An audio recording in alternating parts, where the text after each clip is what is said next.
Alrighty. Hello, love, passion, and poetry. My name is Very Shy Pearl, and I am very excited to be here with you today and share in some poems. The first poem I'm going to be reading out to you is titled When I Opened My Eyes. The world was already unfair, even if I did not understand why it wanted it that way. I was not alone nor enamored. Even with eyes I could not see that they loved the newness of me. A choir of a sight. I was nothing more than their flesh. I was their sweat, their suffering. I was the grand culmination of a concept. Everything was more theirs than mine. They understood me more than myself. They wanted to prove it, creating a crying thing and calling it love. I was a millennia. I was a moment. I was made to teach them how to love. I wanted to be held. I wanted the blinding light to take pity on me. I wanted silence. I would have traded silence for a sign that some horrible ending was not happening. I think I am still afraid of endings that bleed into beginnings I cannot see ahead of me. But I do not want to turn my face away from the wreckage. The ugly things do not need permission to keep happening. I no longer want to be the one caught off guard. I want to cut the cancer off.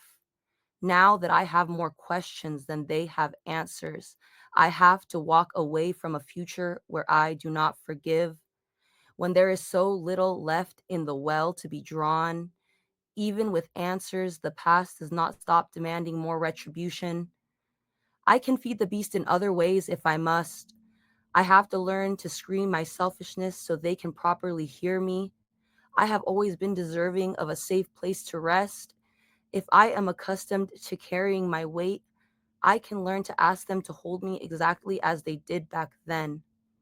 They were never able to make sense of this panic, this purging urge to uproot yourself and see what you find.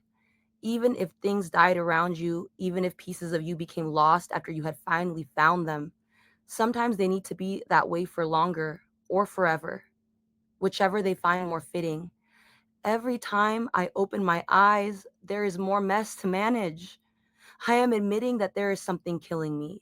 I need them to convince me that it means something, that I am more than what they made me for. I have grown into their sickness, and I can see now that they do not need me.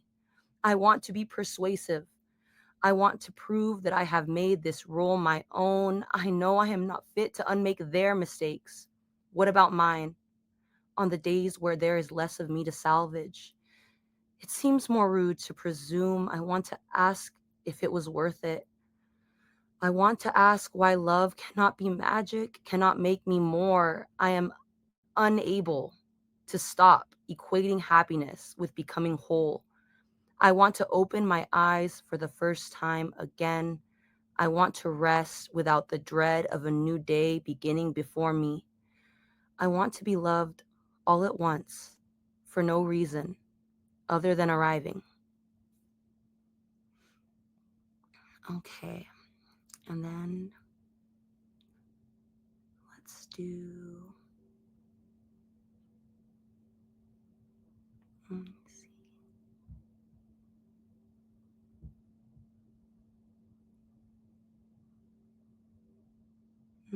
I'm looking for the next poem to read, and then because I want it to be a good one to discuss for Yeah. discussion.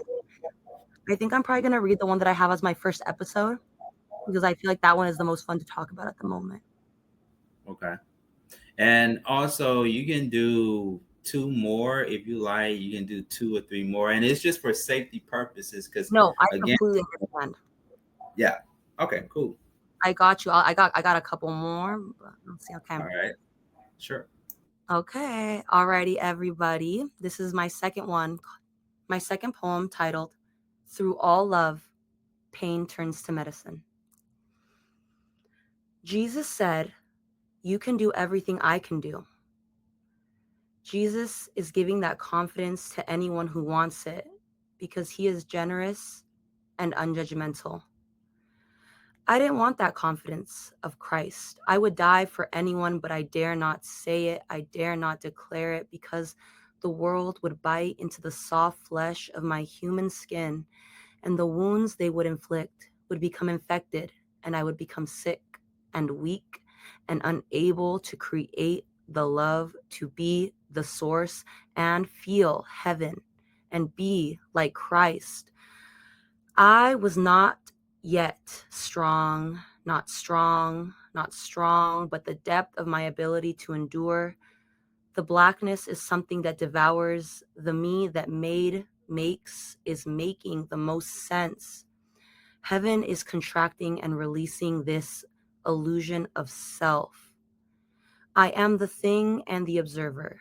And when those two meet, it creates this illusion of self. I love myself, the observer.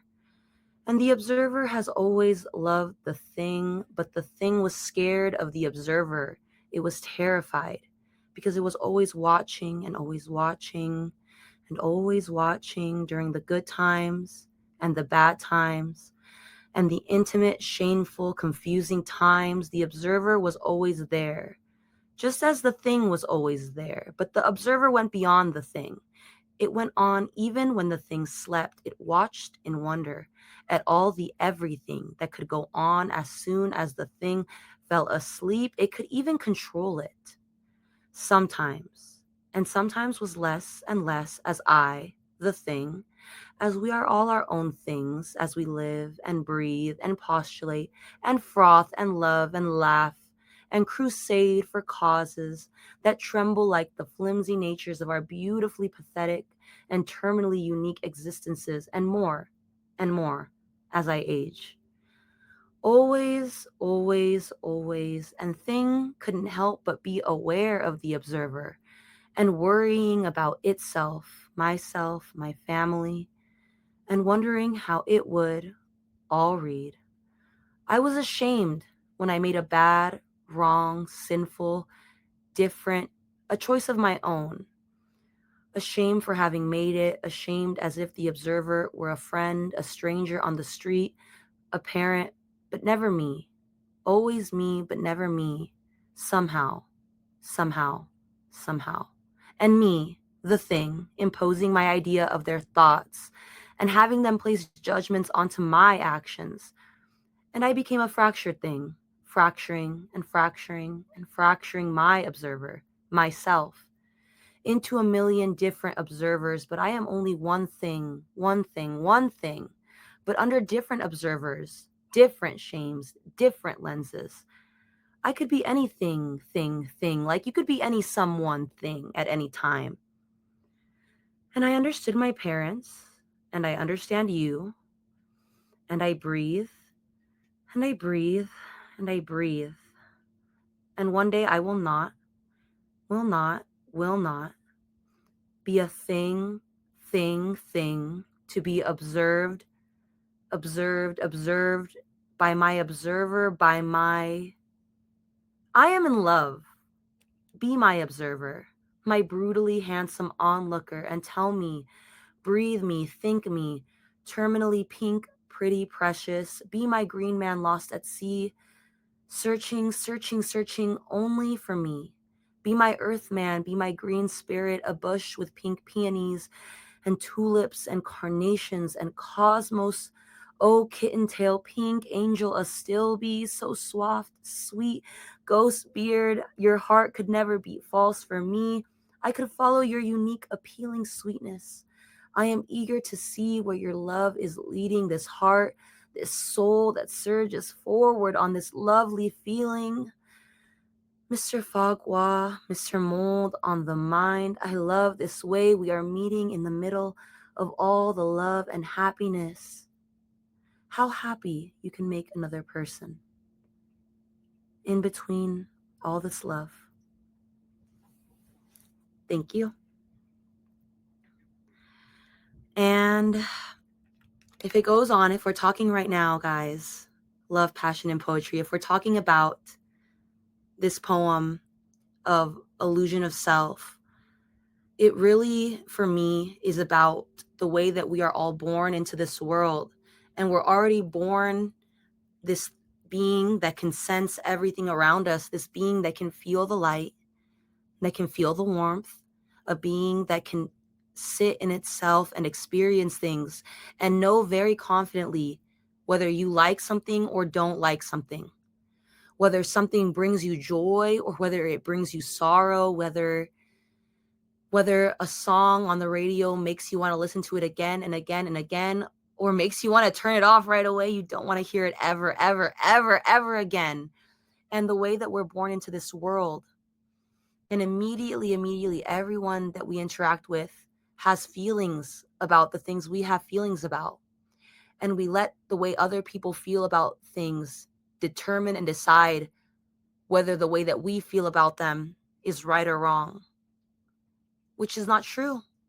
You can like and love, unfortunately and fortunately, the beautiful things. You can love anything you want to love. You can like and see joy and beauty in anything you want to love and see joy and beauty in.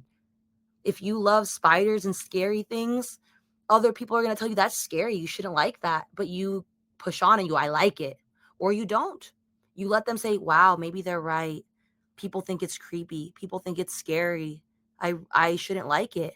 So our whole lives, I think we spend trying to be ourselves in this world. And then the world pushes down on us, pushes and pushes and pushes us down, down, down until we become something that we feel comfortable existing as because it makes it easier. And my poem is about escaping that, escaping the fact that there is no you. You can be whatever you want, but you let other people's fear and jealousy and love and anger make you feel ways that make you want to shrink away from that, from being who you want to be, expressing yourself the way you want to express. And the world is always pushing against anything that doesn't fit whatever it is it wants to fit. And that can mean so many things depending on who your family is, where you are. It doesn't mean that we're all trying to conform to the same rules, but it's that we're letting other people make the rules for us. We're letting other people tell us the rules of the game. And then we're thinking that there's no other ways to play the game, no other way to live my life, no other way. I have to keep living in ways that make it so other people leave me alone and leave their opinions about me. And I don't have to hear their negative opinions, their strong senses of self. So when you're doing that, you're making yourself everything except what you are. So you're going to feel wrong.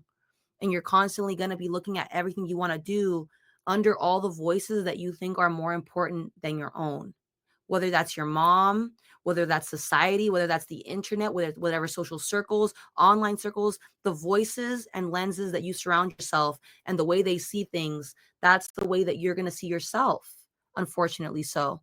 So if you're constantly around other people who are putting you down, or you're constantly looking for ways to tell you that you shouldn't be the way you are, you're going to find every single answer. You're going to find those answers. You're going to find every single person saying why it's wrong to like what you like and do what you want to do and why you shouldn't do it that way and do it this way and breathe that way and wear this and eat this. It's too much. You're going to go crazy. You're going to go crazy all the time because you don't have one strong lens. You need to learn. And I've learned that I need to block out all the other noises. Any other opinion that is not my opinion, you need to drown it out for a very long time.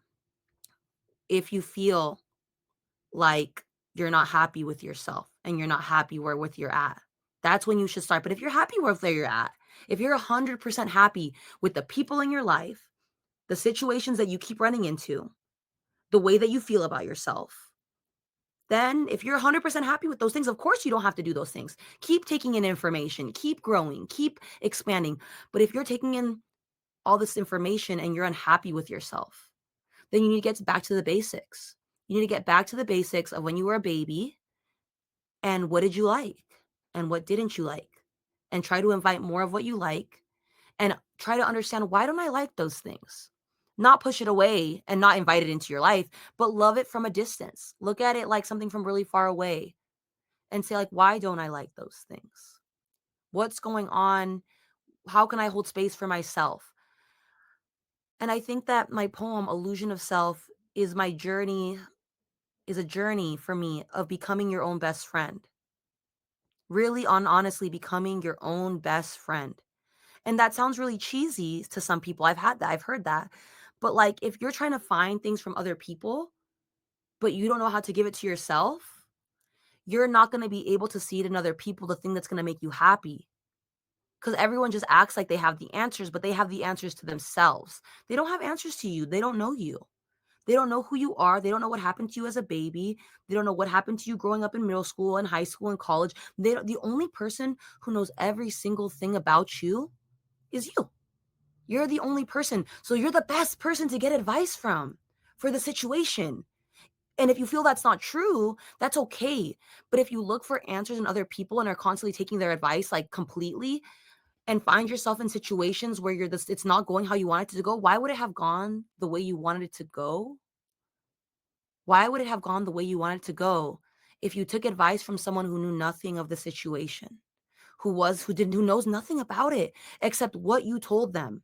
But you're the person in that situation. You're the one who sees all the moving parts to give yourself the best advice. So when you play telephone with your experiences and trying to get advice from other people on what you need to do with your life, you're going to end up astray sometimes. You're going to end up like, I don't know how I got here. Yeah, because you don't know what kind of advice these people were giving you. They were just giving you advice on such a narrow, tiny little sliver. Like, this is the whole situation. Like, imagine the whole situation is like a room and you're giving them like like one little like looking glass, and they can only see the like through that little looking glass and see such a little narrow hole of what the bigger picture is, so they cannot give you proper advice. But it's okay because we seek advice from others to get comfort, to feel not alone, to feel like other people are there, have gone through the same thing and have made out, and that's okay. But when you're looking for other people to give you answers, no one has answers. No one has answers, and that's okay because we're all just taking in the information that we can and doing what we think is best based on the information that we have and the person that we are in this moment. And that's okay to admit that, but people are afraid to admit sometimes that they don't know what they're doing. And I don't know why. Because I'm not afraid to admit that I don't know what I'm doing. And sometimes people see it as an excuse, but it's not. I don't know what I'm doing, but I'm figuring it out. And maybe that's it. That's the but part. I don't know what I'm doing, but I'm going to figure it out. I don't know what I'm doing, but today I'm going to see what I'm working with and make the best out of what I'm working with. And so the illusion of self. And then the beginning of it is really a focus of myself.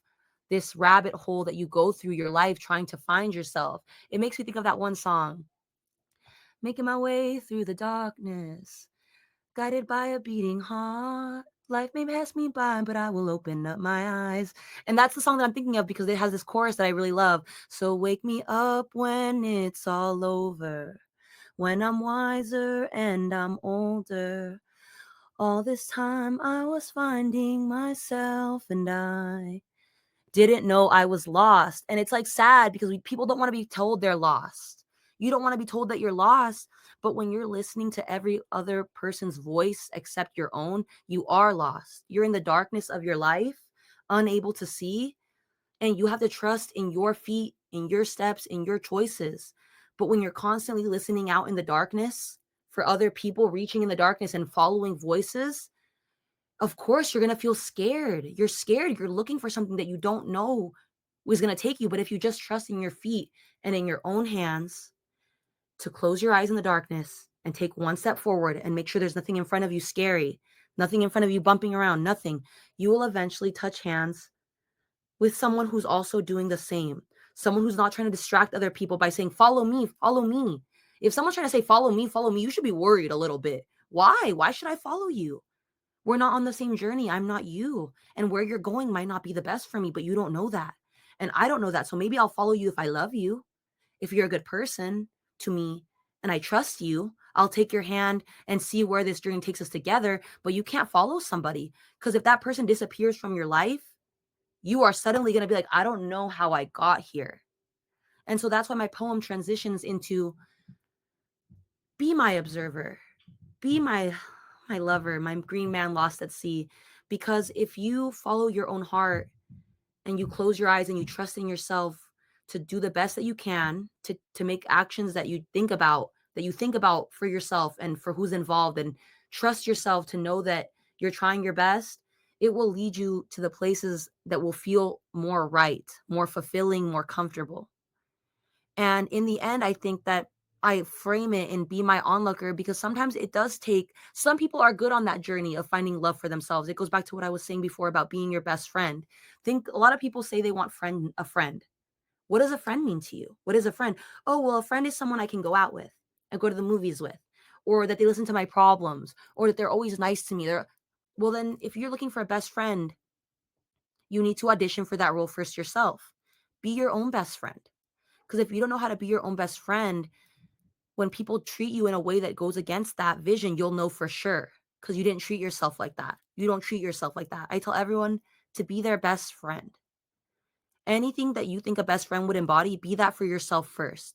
If a best friend is always nice to you and always talking you up and always wanting to make sure that you're okay and checking in on you and asking you what is it that would make you the most comfortable right now, then do that for yourself first. And I feel like when people do that, practice kindness and self-love, real kindness and self-love, real where you're not hard on yourself in your head when no one's watching, when you go through a mistake and you go, it's okay.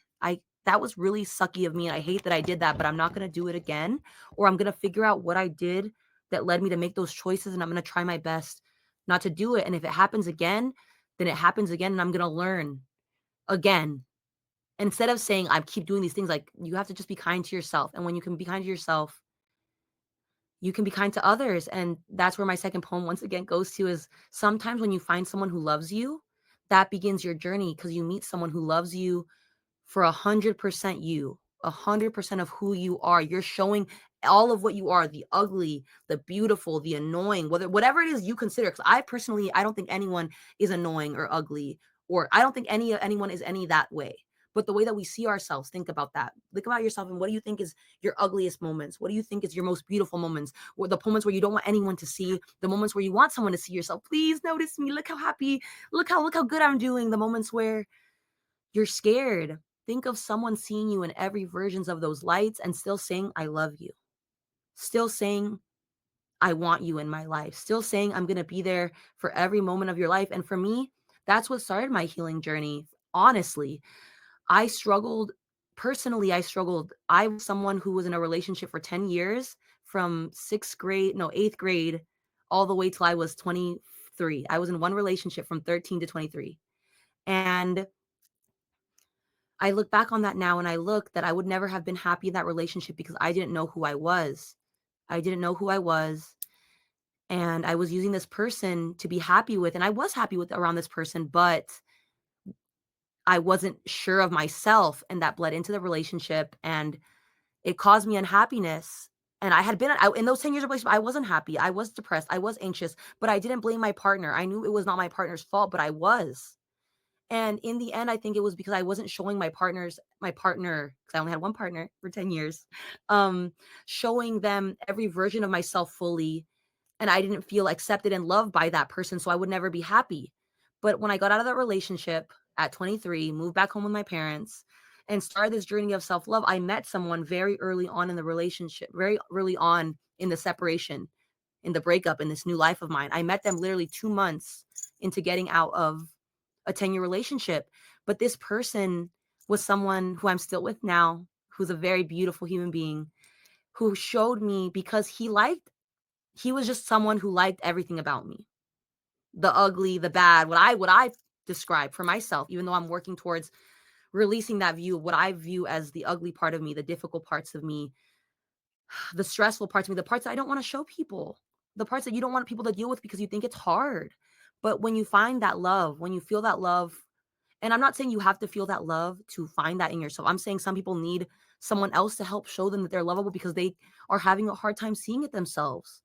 They're having a hard time seeing that every version of themselves, every part of themselves, all of the parts of you are worth loving equally, even if you don't believe so, even if you think they're annoying or hard to love. Like you need to let someone see all of it if you want to be loved. Because you're seeing all of it and you're not loving yourself. You're seeing all of it and you're trying to mold yourself into someone that thinks mold yourself into the person you feel is deserving of love, but you have always been deserving of love. You have always been deserving of love, but if your parents, your family, your community is telling you that you need to change to make them comfortable around you, then yeah, you're not going to feel of it. You're not going to feel that way. But I tell everyone it's not your job to make people comfortable. That doesn't mean be rude. That doesn't mean be unkind. But that's saying, like, if you're being kind already and you're not hurting anyone and you're trying your best to be respectful and tolerable and respectful of every human being in the room, but you're just being yourself, you're laughing, you're being moody, you're kind of like to your, whatever you're existing, and someone comes up and they have a problem with it, your family, your parents, someone, I don't like that you're that way. I don't want to be, then don't be around me, please, because I'm not hurting anybody and I don't need you to invite that into my space because we can't control anybody. We can't make anyone be a certain way, but we can control ourselves in the sense that we have power over the spaces that we hold, the people that we have around us, and the choices that we make for ourselves. So I think for me, this poem really is a journey of love, finding yourself, loving yourself, going back to who you were as a child. And also that beautiful moment where you're in adulthood or you're in this stage where you don't love yourself as much as you should, or you're not accepting yourself, but you meet someone. And through knowing them and them knowing you, you watch them experience all the sides of you that you don't want them to experience and still love you and still hold you in their arms and care about you. And you're like, wow, it's possible. It's possible for me to be loved and accepted for this entire time of my life where I've been trying to change and make myself small for others and fix myself so that the people in my life can love and hold me because I just want them to hold me was wrong. People can hold me. There are people in the world who want to hold me without the hard part of trying to make myself holdable. You can be held. And if you feel like the people in your life are not holding you, that's not for you to get angry at them or hold it against them. It's to take a deep breath and take a step back and start looking for spaces where people can hold you without it hurting them, without it causing them stress and heartache. Because it's not your fault that it's causing them pain, but it is your fault if you're trying to make them swallow you because it's going to hurt them and it's going to hurt you to feel like you're not something deserving of being taken in, but you are. You are. And if someone makes you feel like you're not deserving of being heard, it's nobody's fault. They don't have space for it. And you're not in a space that is welcoming you with open arms. And that's what you deserve. That's what everyone deserves. And everyone can keep making spaces for themselves. And it will invite more people who can hold each other in their arms.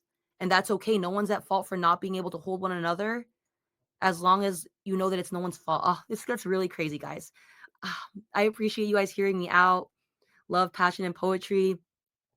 Please keep loving your that I think my poems are just that poem was just about loving yourself, accepting yourself, and finding ways for you to make it easier to exist in the world that don't harm others, that don't require you making someone else small for you to feel like you have more room. Because there is enough room in this world. There is enough room for all of us to breathe. There is enough room for all of us to be heard. There are enough ears. Someone will listen to you. But please do not try to make someone who cannot hold space for you hold space for you. It is not anyone's one job to understand you. It is not anyone's one job to take care of you and understand you, but it is your job to understand you and take care of yourself. And sometimes when we push that work onto others and the people make the work look hard, it makes us feel as if we're unlovable, but it's not. You're just hiring the wrong person for the job, my love. You are the person for the job. You are the person to hire to love and care for yourself. You have the skills, you have the knowledge, and you know that you deserve it, and that's why you keep trying to sell yourself to other people, and when they don't buy it, you think something must be wrong with the product, but it's not. You're the buyer. Buy yourself and take care of yourself, and you will attract more love into your life. I promise you, because you will be loving yourself and you will see the world in such a more beautiful way because you're not going to be looking for ways to affirm that you're unlovable because you have never been unlovable. You have always been lovable since the moment that you were a concept.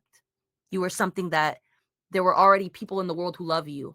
And if you look back in history, if you look back at the history of the world and the person that you are, there's always at least a million people in history who would have liked to hang out with you. And that goes for the selfish people. Anyone you think is not deserving of love, there are people for them too. Everyone you think is not deserving of love, there have always been people in history, people now, people back then, who would have loved to have a conversation with that person, to have loved to share a bed with that person, to have loved to share a coffee, a walk, a stroll. Just because you don't want to have shared coffee with that person doesn't mean that there is not someone else who would. And that shows that no matter what you think is unlovable about you, there is someone who will love you, whether it be yourself or someone else. They exist. And I think I'm going to look at my other poems now. Let's see. This one is titled Strange Behavior. I have never allowed myself to feel fully safe in my skin. Youth has made an open wound out of me. I am currently forcing myself to swallow rubbing alcohol and antibiotics in front of strangers. Apparently, I make people less nervous when I smile. Youth has made an open wound out of me. I admit that I am angry and ugly and shackled to the past. Apparently, I make people less nervous when I smile. I am easier to look at when I'm not frowning and scratching at scabs no one can see. I admit that I am angry and ugly and shackled to the past. Now that I can finally see my disfigurement more clearly, I understand. I am easier to look at when I am not frowning and scratching scabs no one can see. I am trying to be forthright when I say that I am festering and falling apart. Now that I can finally see my disfigurement more clearly, I understand. I was born a broken thing and I have healed wrong. I am trying to be forthright when I say that I am festering and falling apart. You are allowed to stare while I sort through all my sickness in this gas station bathroom.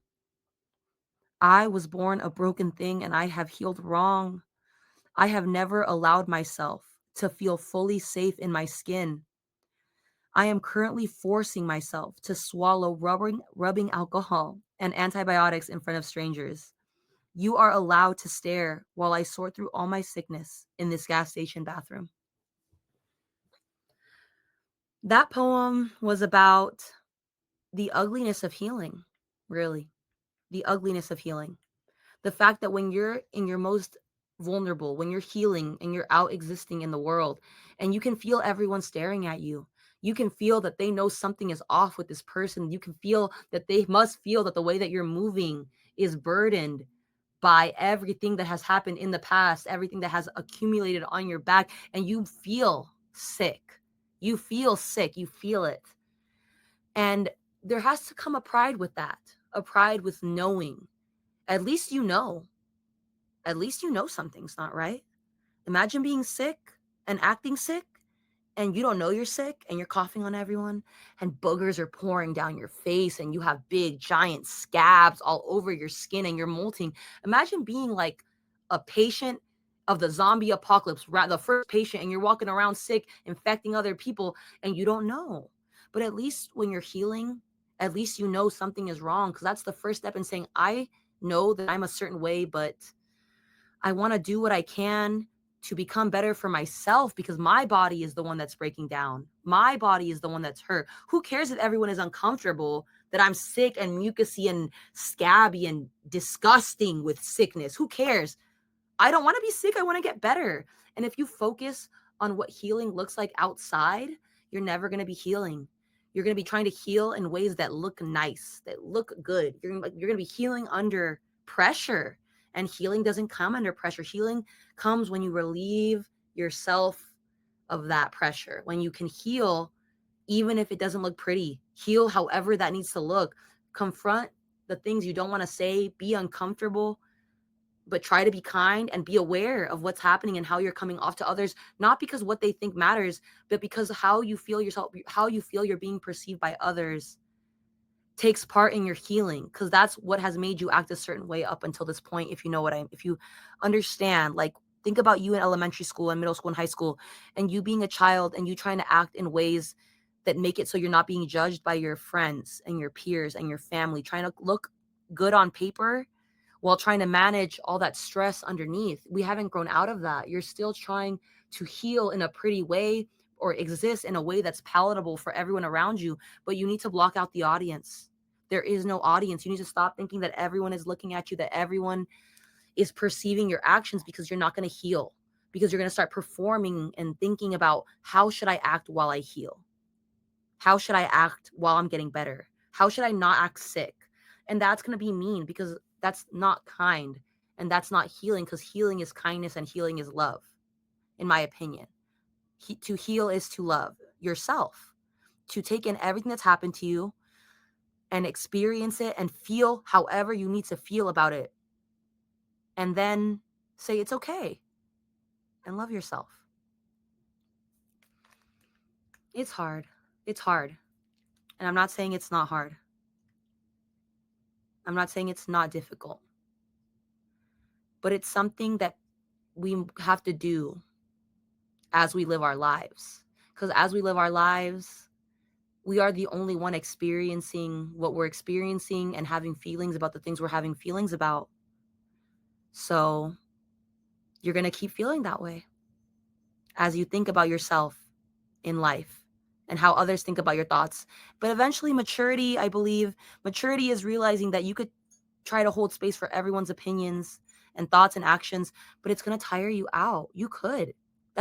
There's so many ways to live your life, and there's no wrong way to live your life. But if you choose to live your life holding in everyone's opinions and thoughts and using it to decide your actions, you're going to get very, very, very tired, very, very fast, and very, very angry because it's not going to feel enough. Because it's not going to feel enough. Everyone's always going to want more from you, or think you should be doing something different, or think you should be wanting something different, or think you should. Everyone will, because they're thinking different. But as long as you know what you want for yourself, and it can be as simple as being happy, it can be as simple as wanting to wake up and feel at peace, or something as complicated as becoming, for me, because I'm not good at math, a rocket scientist. It doesn't matter. It can be anything you want it to be. And that's the point. And that's where the joy starts to be stolen.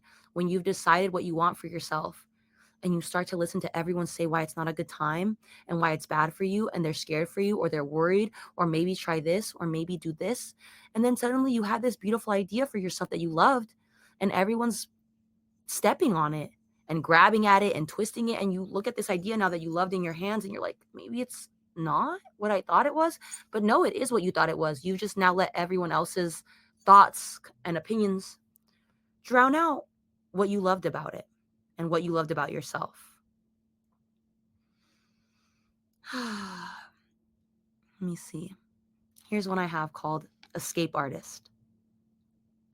Escape Artist. When the world is ugly, like the rain has turned it all to mud, the rain has turned the day to gray, and I am wet. I am a moving, muted thing against the backdrop of fog on the sidewalk. The cars passing angrily, tearing through time quicker than I am. I am a mousy, insignificant speck as they create their loudness. I am playing hide and seek, and I do not want them to find me. And sometimes you know me too well. You are borrowing my eyes for infinity.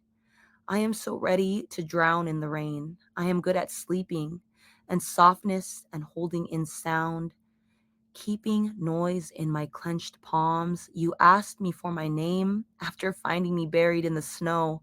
I thought you were sweet like nicotine, and you warmed my palms with yours, forced my soul back into that bruised place, coaxing it gently from its reluctant spot on the ledge. I am something precious to be taken.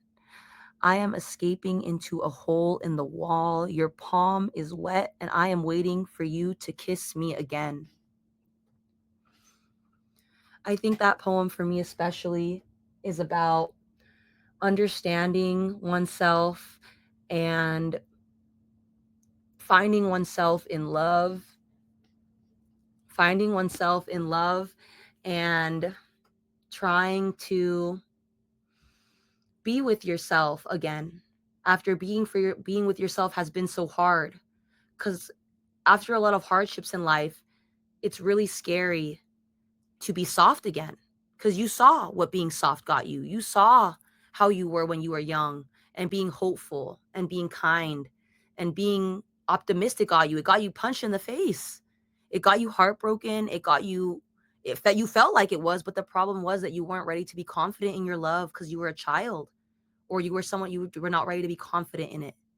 But when you meet someone who makes you feel safe again to be yourself, who brings you out, and you feel scared as you walk into that world again, hopeful again.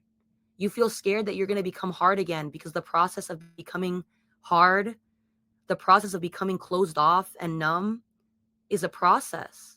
Think of yourself in the snow. Think of yourself lying in the snow and that painful feeling, the coldness, but eventually the numbness sets in, right? That numbness in your skin and your body down to your bone. And it's almost better, maybe, to be numb. Because when you're brought back out of that coldness, when you go in front of that fire and you're numbs and your body comes back to life, it hurts. You feel it. You're like, oh, this is painful. Waking up out of this is agony. I almost want to go back to being numb. I don't want to transition again, because transitioning again out of it means that you could go back again. And you can. You can always go back to being numb. But that's what life is. Life is sensation. Life is feeling, and feeling isn't good. And if you're trying to escape feeling good or feeling bad, it's a process of becoming numb and becoming warm over and over again. A painful, uncomfortable process that sometimes you'd rather be one or the other. You'd rather stay angry and warm, or stay upset and sad, which is warm, or go numb. Say, I don't care about you, but you do care. That's why you're saying, I don't care. No, I don't care about this anymore, but you do care because you need to block it off. You need to block it off so it no longer continues to penetrate you and hurt your heart and hurt your soul. And you're blocking it off. Let me see. Let's see. I think that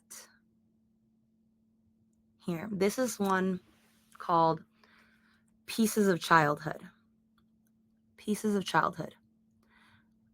I remember dozens of bare feet on broken asphalt and running through the streets filled with a sea of dogs in between us minnows. I remember evening the ground with the weight of our inconsistent whims, dragging dirt with unrestrained strength back and forth and outside the city, grasshopper dirty in August, but they have become faceless and far away. I remember a pendulum inside my grandmother's clock, but never the living room. The blue trailer, white roses in front. My cousin Guadalupe, who I haven't seen in 13 years, with her blush-colored shed filled to the ceiling with clothes we could never wear, and newborn kittens that crawled one by one out of our reach, ants through the cracks in the side like magic, like wondering of a place you cannot follow into, a rabbit and their black hole hat, staring into a memory. And I remember the lake in July for my sister's birthday, swinging together slick in the rainbow hammock. I want to say we were sweet sardines. I wanted to kiss her salted face because it was small and perfect, with eyes that blinked alive at me. And I knew she was free as a snake, and I was the small sick bird permanent in her cage. So I do not stay in that memory for long. I go out the back door and into the quiet times where winter is still safe, still glowing warm white. Sometimes there is snow, but never grief. I am gentle because there is nowhere else to escape when I am nostalgic with names. I remember loving in little moments, like tiny moving treasures, quiet underneath every stray rock on the way home. When there is rain, the sidewalk is alive, and I am meant to watch where I step. I am the most bruised between the happy moments I keep in each clenched fist. I bite mindful into those memories too many times. Sprinklers and clean green grass and every Halloween spent together. It is all touched by blue insecurity, and we are always under the covers again, back to back at the end of the day, and I am wondering if you are awake. I remember holding your hand and hoping the world did not pity me, hoping more it would not spite me instead. And I think this poem for me is the way that present immediately becomes memory. Present immediately becomes something that you could remember.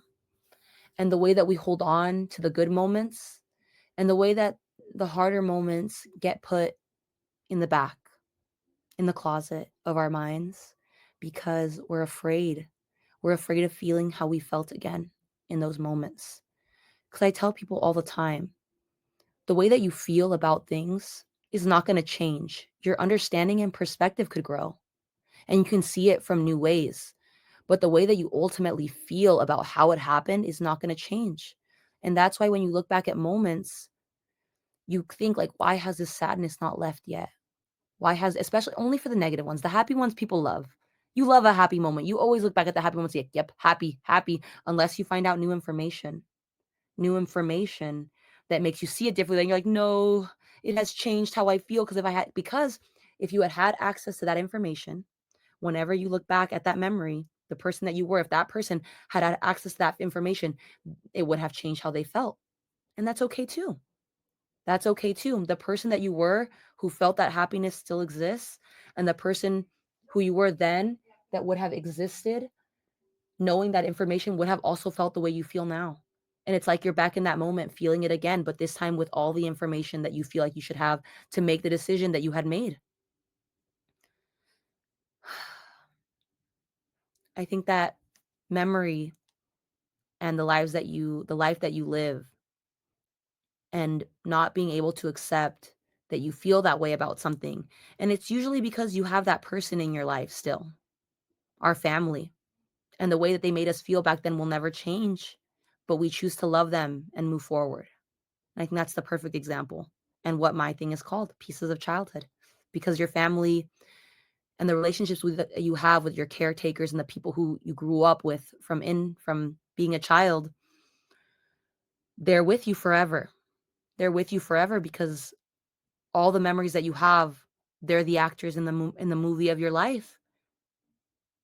And sometimes you don't like how the actors acted in your life. You wish they had acted differently. You wish they had done something different.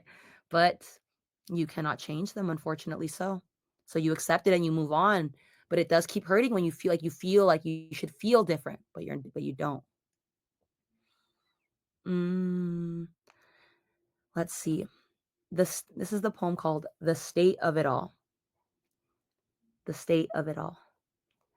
Bad like broken glass all over the carpet, but not boring, but unbalanced. And I am unable to find my footing. There is a mess of manic to manage.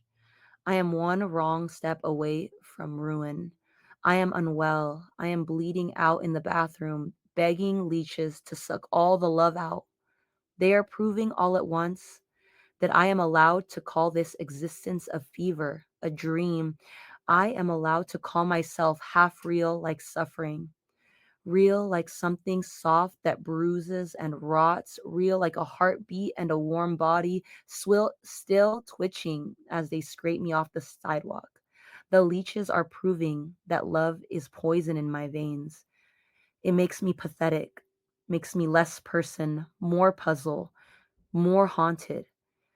It makes me hungry to become a petal preserved in between pages where decay cannot hurt me, where impermanence is a world I do not have to exist within. If you called, I might confess that I am unable to close doors on command. Practice has proved that I am the problem. I am the cornered animal, composed of crocodile tears and ugly urges, a girl sobbing and sifting through the sickness. I am pretending all this pain was planned. I can prove that I am lacking self control, self esteem, self sacrifice is pushing me to confess that I am addicted to degrading myself. My lack of pride is labeled red, cheeks burning, warm, like wondering if you would want me. If you would want me to kiss me at this very moment, if you could find me before I become cold wandering underneath a balcony while I wept and waited for you, hair wet like rain on the way home, tongue sweet like French vanilla creamer, I am able to admit I am addicted and lovesick. This stupid is a rash, blotchy and spreading, and I am sickeningly self aware. I am quarantined and quiet for once. For once. I am sweeping up piles of problems and putting out the fires. I am entertained by the maze of misery. I am letting go like death. I am better at lying over the phone. It is easier than admitting that my brain is scrambled eggs, not only in the morning when something is burning on the kitchen stove. Somewhere, a sink is always left running subtly. I am almost half awake, half naked, and unable to see straight ahead. I am not allowing myself to open the door when the knocking starts. I am not allowing more space for the sadness to spread. For me, this poem was my attempt at showing and being honest that if you know, if you know that you don't have self-esteem, if you know that you don't love yourself, if you know that you're not happy with yourself, then it's time to stop looking for love. Because if you are looking for love, so unfortunately, so you're looking for someone to prove to you that you're lovable, and you're going to meet a bunch of people who are going to tell you they don't like you, or you're going to get into relationships with people who harm you or hurt you, and you're going to stay with them because the relationship is proving to you that you are lovable, when in reality you are lovable.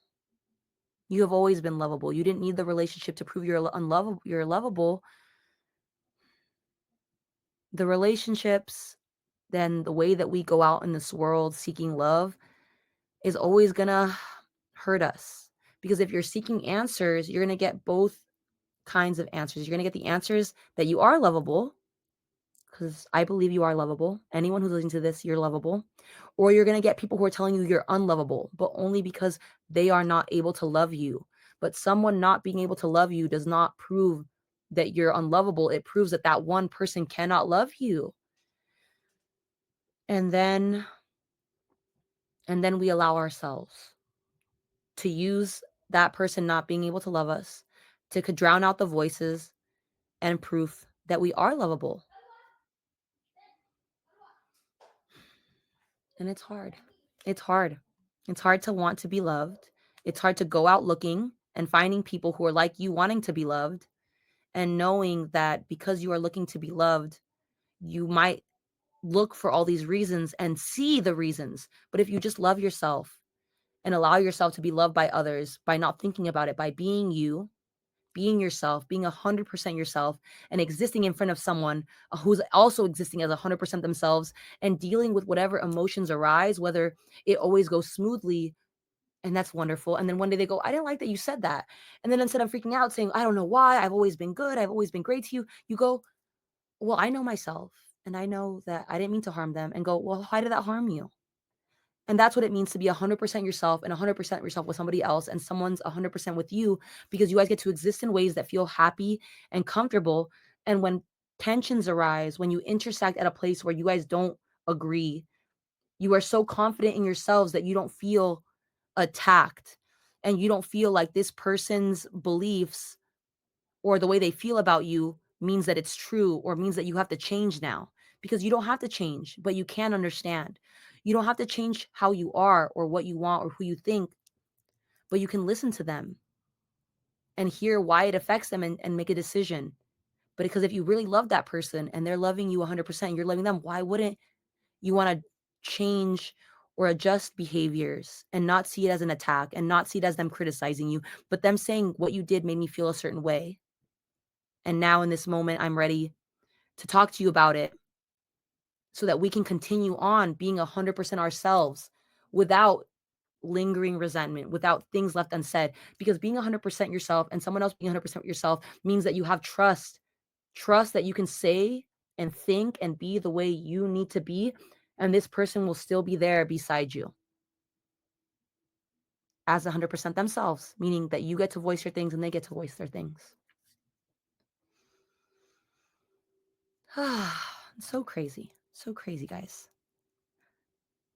The way that every person has just all these experiences, and they're worthy of being talked about, and they're worthy of being expressed, and they're worthy of being thought about, and they're worthy of being shared.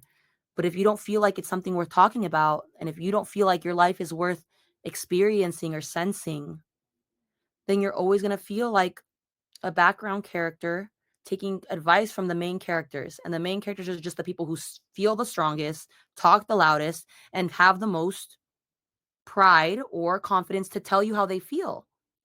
And then you take what they say and change your whole life when no one asks you to do that. No one's telling you to take everyone's advice and make your life based on that. Your parents might have told you that or a teacher, but you're no longer a child. You don't have to listen to that anymore.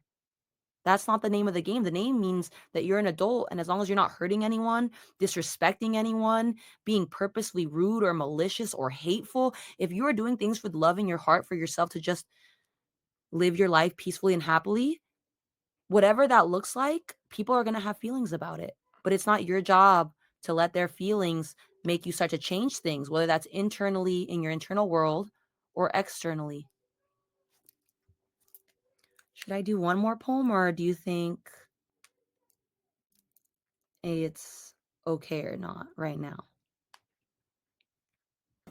Well, this is your concert. This is the first time ever on Love, Passion, and Poetry we had someone go beyond two poems and talk in between Oh, pieces.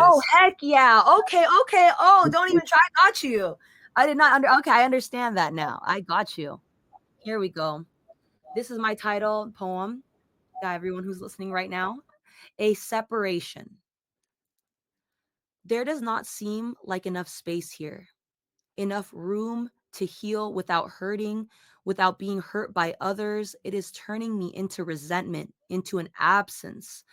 I want to detach myself from the almost dead and call it a form of salvation. Grief is not the gift they think it is. I cannot always call loss a sacrifice. I cannot call everything I do not know a miracle. I will give them back my maiden name if it means they can forgive me, if it means they do not come searching for me. They no longer know what name to say when they pray. They say that it is killing them. I would tell them if they asked, if they wanted to learn, if they stopped calling me the problem, if they stopped calling this state of impermanence a funeral, if they realized we could live separately under the same sun without a reckoning. They will not acknowledge that I am too high up to feel their disapproval. I remember why I left it all behind. When they insist it belonged to all of us, when they insist that they do not understand my abandonment, where we were once attached, there was a wound that has now become a scar. They were not around to watch it heal. I cannot force them to embrace a person they do not recognize. I will not apologize for running away when they prove that I am unable to teach them. One can be missed without being mourned, even if they have pronounced me dead. We are still one when we are not together. We are still one when we are not together. And that goes to show, unfortunately, however you see it, whenever I talk about my experiences, I always am worried that my sharing my experience will make someone who's listening right now feel like, well, that's not true. I don't feel that way. And my love, if you're listening and you don't feel the way I know you don't feel that way. And I'm not trying to change how you feel. You don't have to feel a certain way. And that's the point. If you think about growing up and your caretakers, the relationships you have with them, even if you separate with them, even if you're gone and you cut them out of your life because you need to for yourself to live your life how you want to live it, to feel good, there you are still one when you're not together. And that's scary, but you are a part of them. The people you grew up with will remember you, and you can't control that. You can't control the fact for how long they knew you, for who they knew you as, when they knew you, what periods they knew you, why they didn't understand you because they were never seeing the full picture. That's the truth. It's the truth of the matter. And I think in my journey, in my opinion, the way that I see the things, the way that I feel about the world is that if you're living with family or caretakers and you feel like you need to escape, I really say do what you need to do. Get out of whatever situation you need to get out of. But for me, the situation that I learned as someone who maybe I can't say because I moved away to college and I was with a person for 10 years, living with them for 10 years in an apartment. So I wasn't around my parents, but I wasn't around them, as this poem shows, because I wanted to grow away from them. I was someone who was so sensitive to their opinions and feelings, so much that there was just no way that I would have been able to be the person I wanted to be in their presence. But in those 10 years, well, not 10 years, after college. After college, basically 18 to 24, that's like 5 years, 18, 19, 21, 22. That's 7 years. I took 7 years away from my parents. And when I came back, I really realized, like, moving back in with my parents at 23 and dealing once again with the traumas, with the triggers, with the way that they affect me, the way that I feel about how they feel about me and how I feel about them. I realized that, like, most people in my shoes would say, heck no, I'm gonna find a roommate. I'm gonna go on Craigslist. I'm gonna go somewhere. I'm gonna go somewhere else. And and the type of person that I am would not have wanted to do that, only because when you go and move in with other people, when you go and invite other people into your space, when you leave your household home, wherever you have grown up with, I say it like this: you have a playbook, right? You know those demons in that house. You know how they run, how they breathe, how they eat. You know how the monsters in your closets are hanging out. But being a child, I can understand how people get tired of dealing with the same monsters. You get tired fighting the same demons. You're like, "Dude, I'm tired. I'm tired and exhausted of dealing with you in this way that I've been dealing with you for 18 years." You want to deal with something new. But the problem is, you haven't even learned how to deal with them. They're still dysregulating you. They're still making you upset. You still can't choose peace. And your only idea of choosing peace now is leaving. And when you leave and move in with someone else, get into a new relationship, move in with a stranger, unless you have identified the things that you don't like in your family or the people that you live with, you might end up in that situation again. And then you're also going to adopt whatever that person is going through, their monsters, their demons. You don't know how they run. You don't know how they eat. You don't know what sets them off, but you know what sets those people off. And then you end up in a situation where you wanted to be somewhere better for yourself because you didn't want to be around these people who were to trigger you, but you know how not to trigger them, how not to make them snap at you, bite you, anything. But now you're in a new situation with someone, you're like, I don't know this person. I don't know what sets them off. I don't know. Yes, you don't know. But you moved out of one bad situation because you were just drowning in exhaustion. But you've taken yourself into one situation, into one worse, because you're still dealing with the triggers and trauma and stress that you acquired while living with your family. But now you're dealing with that still. And now you're living with someone else who's kind of like feeding you more stuff, random stuff. Like, like when you live with someone and suddenly like, oh my God, they do this and this, or they treat me like this, and it's starting to get to you too. It's more. And then, so I think that for me, that's what I thought of when I was writing that poem, was about me having to become a person that can accept that my family doesn't accept me, and not in a bad way. They love me, but accept that they cannot accept and love me in the way that I want to in a perfect world, because it's not a perfect world. But we even if it's not a perfect world, you can still have the relationships that you want. But you have to be more generous, and you have to be more patient and more understanding to the people in your life, if that's what you want. And obviously that is what I want, because I still live with my parents and my family, and it's not perfect. It's not ideal. And I'm not saying that, like, no, I don't want to live somewhere else though. I could easily live with my partner or find a roommate. But why, for me, why am I going to go out there into the world and deal with people who I don't know what I'm dealing with? I don't know what I'm walking into, just to get some peace from the things that I know are going to happen. Sometimes, like, it just doesn't make sense for me to avoid the inevitable, to not avoid the inevitable, if I have to say. That took me a minute to think about. Because here I know how my family is. I know what they like and don't like. And I know I can work with that or not work with it, or I know how they're going to react. But when you move in with someone else, sometimes things you do they don't like, or sometimes bother you or stress you out, or you do things to them and you're like, oh no, like I have to start learning new things. Exactly. You got to start learning a whole new playbook. And why do you want to do that? Why do you want to learn a whole new playbook when you're not even handling an old one well? Like, you need to learn how to manage yourself, manage your emotions, regulate, and all of lots of things, guys. I can't even get into.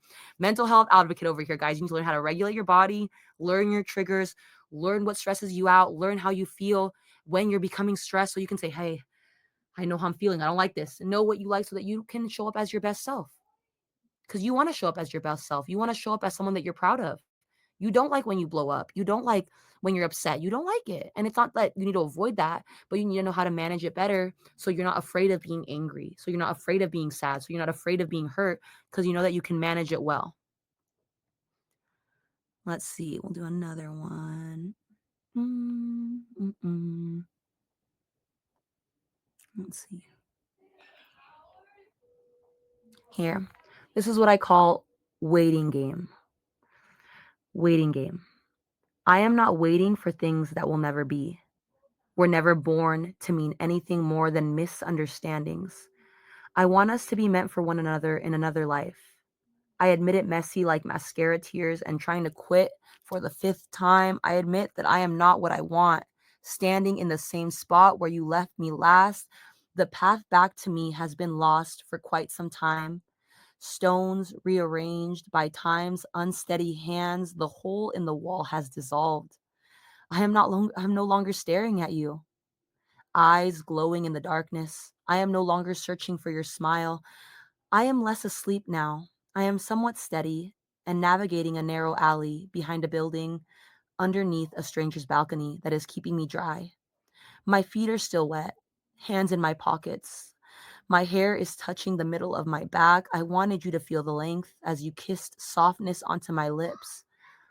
But I am making peace with the past. The present is more a friend. I am better acquainted with brunch, with coffee, and managing the cravings. We talk about the news and all the noise. The future is not my friend yet. I want to love her like I love you, like I am seeking her out in every window I walk past, like I am praying she will call me, tell me that she needs me, like I need her, like I needed you, like I need you now as I turn my burning face away. I cannot hold your flame in my heart any longer. I am not playing waiting games with myself. I am making more space to find something new in the middle of nowhere. Waiting game for me is the fact that a lot of the times we are unable to sit in uncomfortable feelings, in uncomfortable moments, in we're not able to sit in anything, to sit in time. We want to be moving, we want to be distracted. We want to believe that focusing on the future and the outcome will make sure that the desired outcome will happen, which isn't true.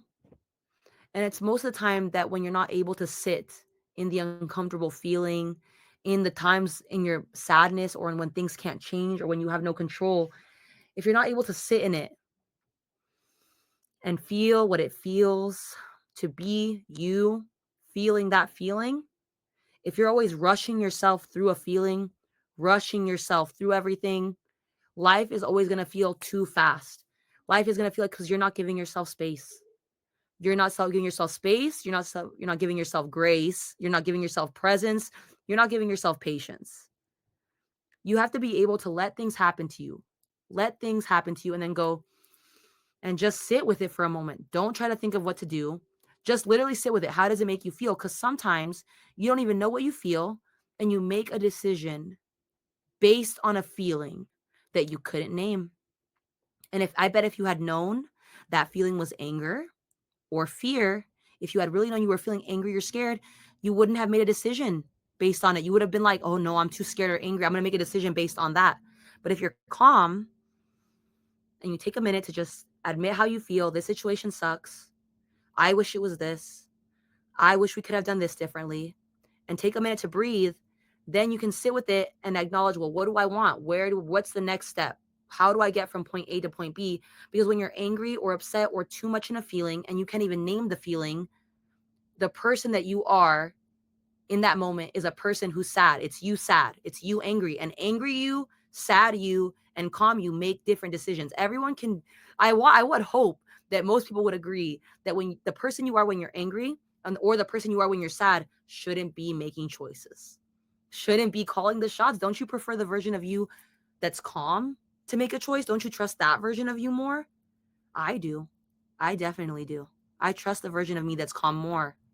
So I think that poem was about looking at things for what they are, not what you want them to be.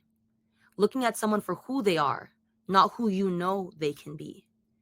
And then taking a breath, taking a deep breath and acknowledging what you want to come out of that situation. Because it's okay to want something from it. But then acknowledging that, like, if you are stuck on it being a certain way and you are going to force it to happen, it's not going to come out how you want it to. So you have to acknowledge that if things aren't going to go the way you want them, you either have to accept that or let it go. Accept it and play it out, or get yourself out of that situation and say, I'm going to remove myself, and figure out how to remove yourself from the situation. You have to be able to know what you want for yourself and what you don't want. And that begins by asking yourself questions. Do I like this? How does this make me feel? Do I want this? What if I have it, when I have it, how am I going to feel? What I think is going to make me feel? What do I think is going to happen after I get this thing? You have to get to know yourself. A lot of my poems are just me being in my head, getting to know myself, because I was just a very scared person as a child. Very scared. Here we go. What's up? Let me see. Here's another poem.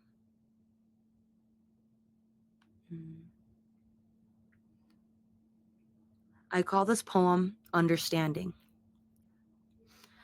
I understand now the whipping, the verbal lashings, the anger, the sorrow, the grief, the shame, the pride. I was born a working horse. I was born the strongest horse. And I showed it, and they saw it, and they worked me.